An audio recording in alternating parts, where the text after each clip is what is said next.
সাল ২০০৭ ১/১১ তত্ত্বাবধায়ক সরকারের বিশেষ অনুরোধে শুরু হয় কলকাতায় থাকা সন্ত্রাসীদের আটকের অভিযান।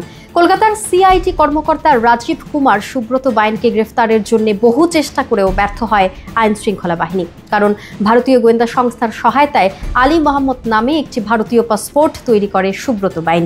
এবার এমন তথ্য জানিয়েছেন অনুসন্ধানী সাংবাদিক জুলকারনাইন সায়েদ।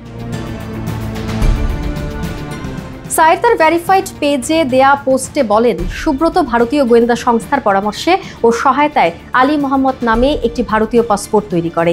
বিডিআর এর জঘন্য হত্যাযজ্ঞের সময় সাবেক বিডিআর সদস্য ও আওয়ামী লীগের স্থানীয় নেতা তোরাব আলী ভারতের 5টি নম্বরে যোগাযোগ রক্ষা করে। ধারণা করা হয় এর একটি নম্বর ছিল সুব্রত বাইনের। তোরাব আলীর ছেলে লেদার লিটনের সাথে সুব্রতর বেশ ঘনিষ্ঠ সম্পর্ক ছিল বলে উল্লেখ করেন জুলকারনাইন সায়েদ। বলেন, সুব্রতর হয়ে বাংলাদেশের অভ্যন্তরে বিভিন্ন অ্যাসাইনমেন্ট সহায়ক ভূমিকা রাখে এই লিটন। সুব্রত বাইনের সাথে বিডিআর এর ওই নারকীয় ঘটনার কোনো যোগসূত্র আছে কিনা তা অবশ্যই খতিয়ে দেখা উচিত বলে মনে করেন সংবাদ মাধ্যম আল জাজিরার এই সাংবাদিক। বিশ্বস্ত সূত্রের বরাত দিয়ে সায়ের আরও জানান, সুব্রতকে গ্রেফতার করিয়ে নেপালের জেলে পাঠানোর নেপথ্যে ছিল ভারতের গোয়েন্দা সংস্থা র।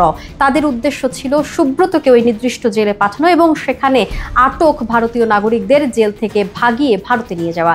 এই পরিকল্পনায় সফল হয় তারা। এর কিছুদিন পর সুব্রতকে কলকাতার বালিগঞ্জের একটি বাড়ি থেকে গ্রেফতার করে প্রেসিডেন্সি জেলে পাঠানো হয়, যেখানে কারাগারের অভ্যন্তরে সুব্রতকে সকল রকম সুবিধা প্রদান করা হতো।